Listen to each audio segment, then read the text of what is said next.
the recent past.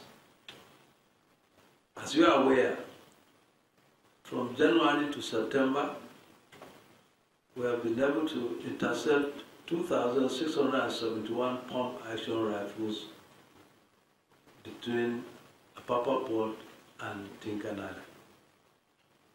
And this has become a cause of concern not only to us as customs, but to all Nigerians, and of course our own neighbors, because proliferation of small arms within Nigeria renders the security of our neighbors problematic. In the case of Cameroon, they are facing secession, and they believe that some of these arms are meant to be channeled to those who are agitating. We also here in Nigeria, we have our agitators, we have our Boko Haram issue, we have kidnappers, we have armed robbers. So these weapons that comes in, that I can say we are, by the grace of God, been able to intercept this quantity. But there's no way I can stand before anybody to say this is all that has come to Nigeria. Shipping lines are responsible for illicit shipments to Nigeria. And I said this with all sense of responsibility, because what we discovered in this case of arms is that containers will be shipped. In most of those containers, the last two, when we went to Turkey, we discovered that they were documented as pump-action hunting rifles. So the exit certificate from Turkey indicate really what their rifles, because to them, they did not know that these pump-action are on restricted list in Nigeria, and therefore they did not need to contact us before allowing them to be exported. But the importance of these weapons knew that it is prohibited in Nigeria. So when they got to Morocco, they changed the manifest and concealed the weapons and only list steel doors or sanitary wares. Then the question is, why should the shipping line accept a change of manifest on the cost of transportation? That is a critical question, because we have, under our own regulation, that shipping lines transmit manifest to us when they have from the last point of this disembarkation to Nigeria. When they are heading for our ports, they now transmit this thing. Then there's this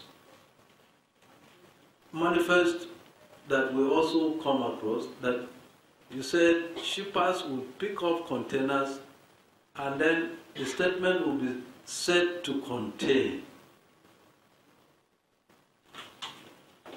And then shippers will now say, well, it's said to contain.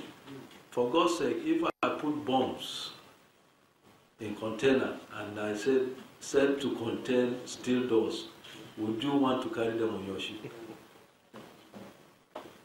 The answer is no. So I believe shippers knows exactly the content, especially today in the day of technology, where scanners are all over the places. There's no shipping line that will agree to carry any container on board the ship without knowing what is exactly in that container. Then the issue of palletization is, we have sent circulars, I think, at the inception of the ease of doing business to all to agents and shipping lines, that henceforth goods in containers must be palletized, except if it's a bulk cargo. But we've received concerns But I've traveled and I have asked my colleagues in other climes, I said, how do you enforce palletization? And they said to them, it's something of the past. It's already a law.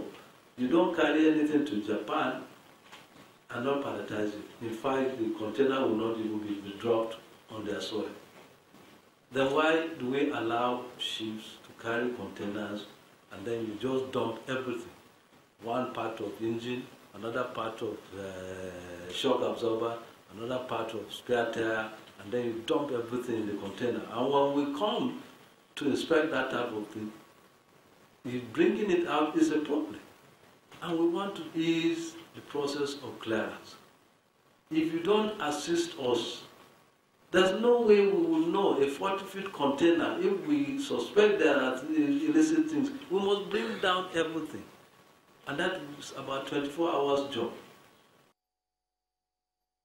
Also, you find a little bit of some of the problems around the ease of doing business with illegal weaponry. Okay, let's shoot to some of the markets. A very big transaction day for some of the bellwethers yesterday on the market. Dangote Cement, investors bought $3.2 million of this, a big cement company, on the third transaction day at the market. That's about 1.16 billion naira of the entire total market of turnover on Wednesday. Nestle, investors bought $3.1 million of its shares. Nigerian breweries, $2.1 million. GT Bank, $1.2 million US. Those were the top 4 most actively traded stocks by value when we look at the market. So the market was flat yesterday, but in terms of appetite, we saw investors buying more, a bit more of a bargain hunting before the year ends. 28.42% higher in terms of our turnover for a single day. 331.24 million ordinary shares were traded. The market, the equity capitalization, 12.745 trillion naira. All share index still below 37,000, 36. You can see that 36,608.76. We'll talk more about the markets later on the program at about 10:30.